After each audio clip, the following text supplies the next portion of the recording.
作为一名合格的草缸佬，也不能保证每次开缸都能顺利成井。尤其这2年翻车的案例也有2、3个。比如今天这期原本是不打算剪出来公开，但思考片刻，我觉得还是想跟大家坦诚聊聊，玩一个草缸除了顺利成井，它还会出现什么状况。在开始前，我希望各位都能以一个第一视角带入到整个开缸流程中，思考一下每个步骤，如果是你的话会怎么做。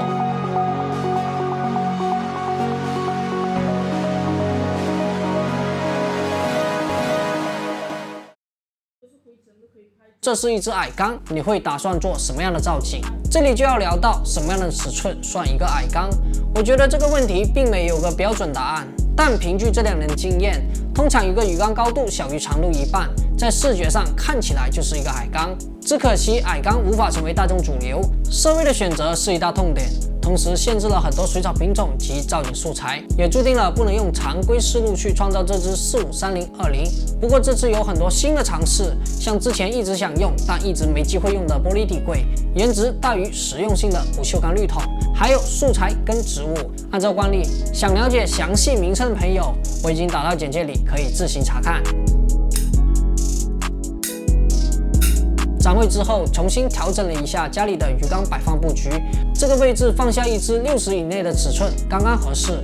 底柜被木箱包裹着送货上门，底板负责隔离上方与地面接触。老实说，第一次上手感受这类底柜，并没有想象中的弱不禁风，100来斤往上一坐，也没有旅行才架子那般摇摇晃晃。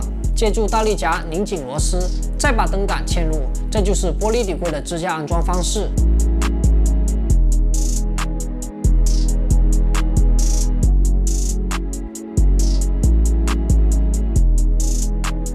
灯具搭载一台雷思达 S Pro 45，此外 S Pro 的遮光板已经上市，有需要的可以找到我的店铺一家水景。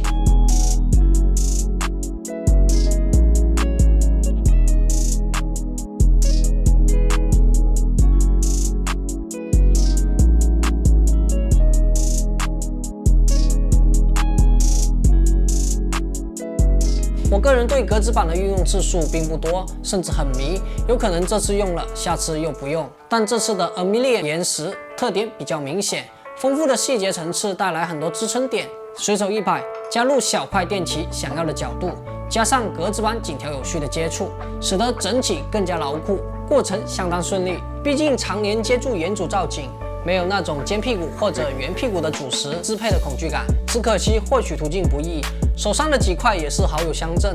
但最后我还是不太推荐水井使用这款素材，后续我会解释。聊回正经，摆放上的思路，两石不并拢，留出一条峡谷。左石摆放阴影面控制在60%左右，以增添神秘感；右石砍纹沟壑，层次感丰富，亮面摆放最为合适，更能体现该素材的风格基调。前面做个小延伸，让其更加自然。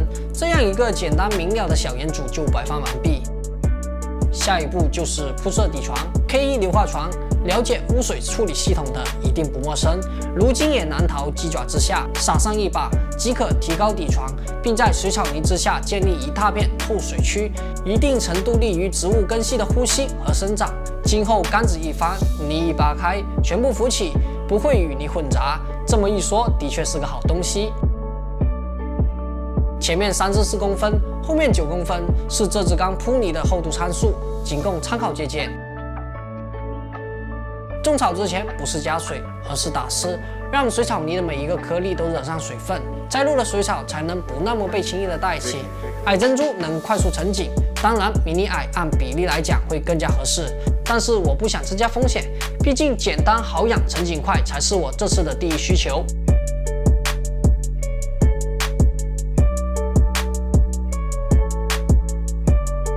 后景、燕尾雌菇、沙草都是来自 AIV 的，植株收到时根系健康发达，期待它能在新的环境也能稳中向好。最后再点缀几棵红水蓼和剑叶蓼，这2种水草都是比较容易转变成水桑叶的有茎草。随后缓慢加水，装上进出水，静候成景。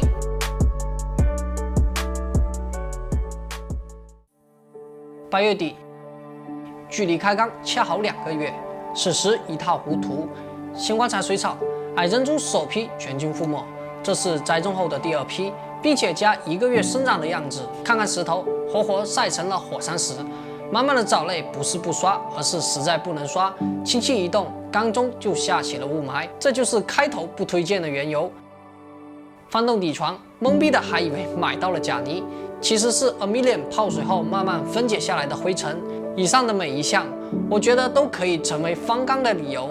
况且 buff 已经叠满，或许再坚持2个月，水草能够长得满一些。但以目前的状况衡量之后，需要付出的维护成本，相比于预判的成瘾效果，我认为性价比极低。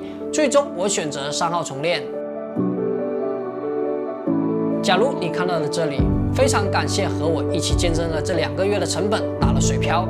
但我想告诉大家，这次的翻车也并非一无所获。相比循规蹈矩的流水线作业，失败带来的经验和总结，我觉得才是一件能够让技术和对水草造景领悟得到增长的事情，并且还有可能贯穿我往后作品和内容。至于这个空缸，待我改天重新构思一下，又能呈现一番不一样的景象。